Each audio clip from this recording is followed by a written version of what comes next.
जो समस्याएं पैदा करते हैं वो समाधान नहीं किया करते, गांठ बांध लेना। जो समस्याएं पैदा करते हैं वो समाधान नहीं किया करते। अगर आप अपनी समस्याओं का समाधान करना चाहते हो, स्वतः का उद्धार करना होगा। आपका उद्धार करने के लिए कोई भी आने वाला नहीं है, इवन भगवान भी आने वाला नहीं है। आपका उद्धार करने के लिए भगवान भी आने वाला नहीं है।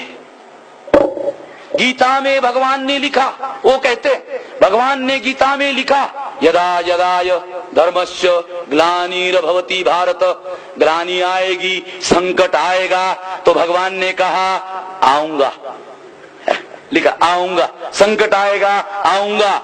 संकट आ गया, मगर भगवान ने आने का नाम ले ही नहीं रहा। हमारे लोग राह देख रहे हैं कि कोई भगवान आएगा आएगा। 2000 साल से हमारे लोग राह देख रहे हैं। 2000 साल पहले गीता लिखा, 2000 साल से राह देख रहे हैं। वेटिंग होना चाहिए, मगर साला 2000 साल से वेटिंग की बात समझ में आती। 2000 साल से वेटिंग, 2000 साल से वेटिंग हो रही है। हमारे लोग वेट कर रहे हैं कि कोई आएगा। कोई भी आने वाला नहीं है, याद रख लेना। आपका उद्धार करने के लिए कोई आने वाला नहीं है। आगे उसने गीता में लिखा, क्या लिखा? आऊंगा। काय के लिए आऊंगा? वो भी लिखा, काय के लिए आऊंगा? लिखा, साधु जनों की रक्षा करने के लिए आऊंगा और दुर्जनों का नाश करने के लिए आऊंगा। साधु जनों की रक्षा करने के लिए आऊंगा, दुर्जनों का नाश करने के लिए आऊंगा। साधु जन किसको कहा गीता ने? ब्राह्मण, क्षत्रिय, वैश्य, साधु जन। शूद्र ये है दुर्जन।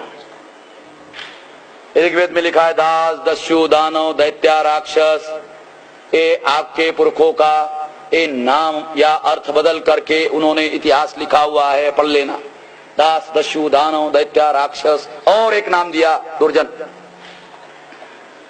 अगर आपके पुरखों को नाम दिया दुर्जन, तो आप यहां बैठे हुए जो लोग हैं, ये दुर्जनों की वर्तमान संतान है।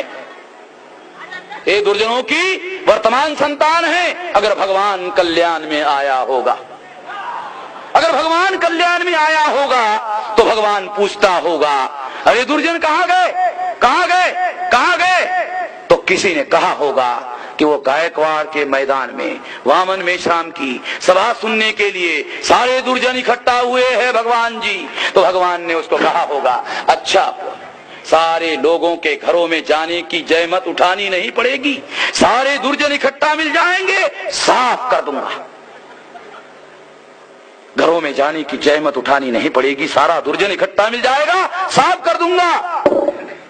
एक तो भगवान आने वाला नहीं है, और अगर आया तो आपका सर्वनाश करने के लिए आने वाला है, आपका उद्धार करने के लिए आने वाला नहीं है।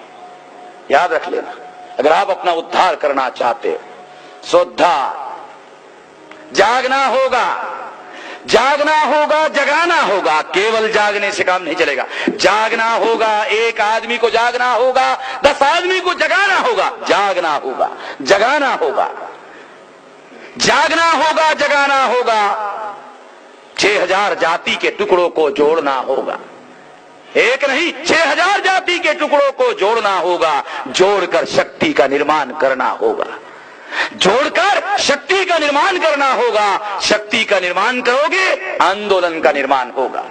आंदोलन का निर्माण करोगे, जन आंदोलन का निर्माण होगा। और अगर जन आंदोलन का निर्माण करोगे, खुद मुख्तियार हो जाओगे, आजाद हो जाओगे, खुद मुख्तियार हो जाओगे, आजाद हो जाओगे। आज भविष्य आपका है, निर्णय का अधिकार अटल बिहारी का। भविष्य आपका, निर्णय का अधिकार सोनिया गांधी का। यानी भविष्य आपका, निर्णय किसी और के हाथ में है। अगर आजाद हो गए, अगर खुद मुख्तियार हो गए, तो क्या होगा? तब भी भविष्य आपका होगा। अगर खुद मुख्तियार हो गए, आजाद हो गए, तब भी भविष्य आपका होगा। मगर तब परिवर्तन होगा, भविष्य भी आपका होगा, और उस भविष्य का फैसला लेने का अधिकार भी आपका होगा। और जब आपको अपने भविष्य का फैसला लेने का अधिकार होगा, तब आपकी समस्याओं का समाधान संभव है। हमको राष्ट्रव्यापी आंदोलन निर्माण करना होगा। राष्ट्रव्यापी आंदोलन निर्माण करने से ये सब कुछ होगा। हमारे महापुरुषों ने राष्ट्रव्यापी आंदोलन निर्माण किया था, बाबा साहब अम्बेडकर ने राष्ट्रव्यापी आंदोलन निर्माण किया था। इसी वजह से बंगाल के लोगों ने बाबा साहब अम्बेडकर को संविधान सभा में चुनकर भेजा। इसी वजह से कांग्रेस के लोगों को बाबा साहब अम्बेडकर के साथ समझौता करना पड़ा। इसी वजह से बाबा साहब अम्बेडकर को ड्राफ्टिंग कमेटी का चेयरमैन बनाया गया। इसी वजह से बाबा साहब अम्बेडकर ने आप लोगों को कॉन्स्टिट्यूशनल सेफगार्ड दिए। एक राष्ट्रव्यापी आंदोलन की वजह से देने में वो कामयाब हुए। अगर आज आपके यहाँ अधिकार समाप्त हो रहे हैं, अगर बचाना चाहते हो तो राष्ट्रव्यापी आंदोलन निर्माण करना होगा।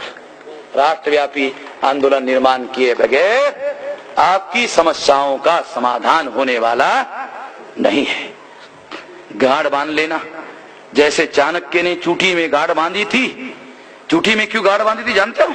जब आदमी हर दिन नहाता है, नहाने के बाद कंघी करता है, अगर गांठ रहेगी तो कंघी साली वहां अटक जाती है। अटकते ही झटका लगता है, झटका लगने से दिमाग फिर चलता, साला बदला लेना है। साला ब्राह्मण भी हो होशियार, साले चूटी काहे की लगा, बेवजह नहीं है। वो कंघी जैसे अटकती झटका लगता है, झटका लगते ही दिमाग फिर अरे बदला लेना। आप अपने दिमाग में गांठ बांध लेना, गांठ बांधे बगैर कोई काम होने वाला नहीं, गांठ बांध लेना। इसलिए साथियों, ये जो परिवर्तन का राष्ट्रव्यापी अभियान चल रहा है, अगर आप न्यायपालिका में रिप्रेजेंटेटिव चाहते हो, जन आंदोलन करना होगा। आंदोलन से रिप्रेजेंटेटिव नहीं, आंदोलन से सत्ता नहीं, आंदोलन से व्यवस्था बदलेगी। ध्यान रखना, व्यवस्था बदलने का अभियान चलाना होगा। केवल सत्ता बदलने से हमारा मामला हल होने वाला नहीं है। ध्यान